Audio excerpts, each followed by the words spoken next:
cara, a Igreja do Armazém, ela começa ali em 2010, porque a gente tinha saído, né, dessa outra igreja lá que a gente frequentava e tal. Uhum. E daí, conversando com esse mesmo amigo, que não é mais amigo, né, que deu que deu origem ao nome do Teologia de Boteco, Sim. ele tinha também uma igreja que era meio... Só que assim, antigamente tinha aquela pegada, né, das igrejas alternativas, né, sabe? Uhum. Era a igreja Sim. do rock, igreja do skate, né, onde surge igrejas bizarras como a Bola de Neve, por exemplo, essas bobagens Sim. aí, né? E ele falava, não, e ele tinha uma igreja do rock and roll, assim, sabe?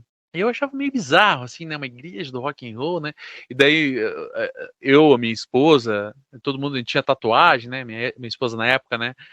Tinha tatuagem, e falava, ah, pô, vai virar a igreja dos tatuados e tal. Nossa, mano, nada a ver, cara. O que uma coisa Brega, tem a ver né? com não, mas o que uma coisa tem a ver com a outra, né, cara? Tipo, não vou deixar que o cara não tem tatuagem, não vai poder entrar, sabe? Vai Não tem a ver, né? da seita.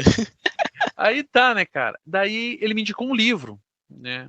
Que eu até tinha esse livro até pouco tempo atrás, e acabei rolando ele no sebo.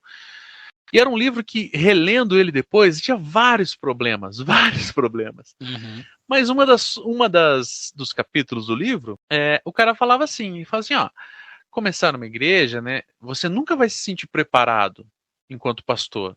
Você sempre vai se sentir Uhum. aquém.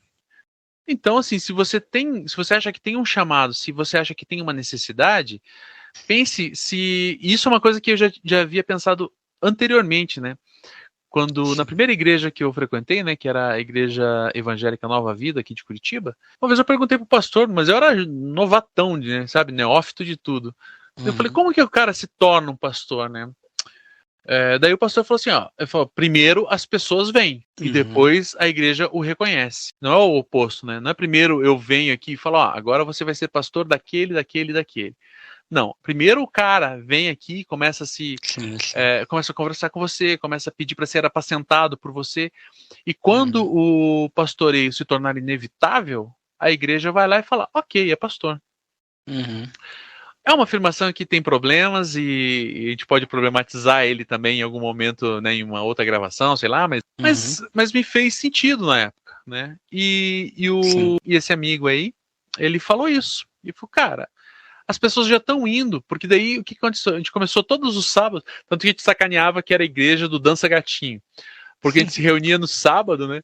E a gente ia na casa de um dos amigos, e daí a TV tava ligada, a gente tava conversando, e começava a conversar e tal, não sei o quê.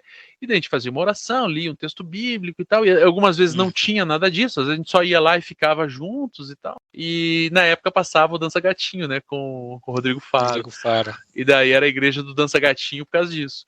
E aí ele falou, cara, você já tem uma igreja, né? Basta você pensar Uhum. assim, essa igreja vai sempre ser só dos seus amigos? Ou você vai abrir as portas para que outras pessoas que, como os seus amigos, precisam de um pastor, também venham até você? Uhum. Aí eu fui tocado e falei, cara, você tem razão, brother.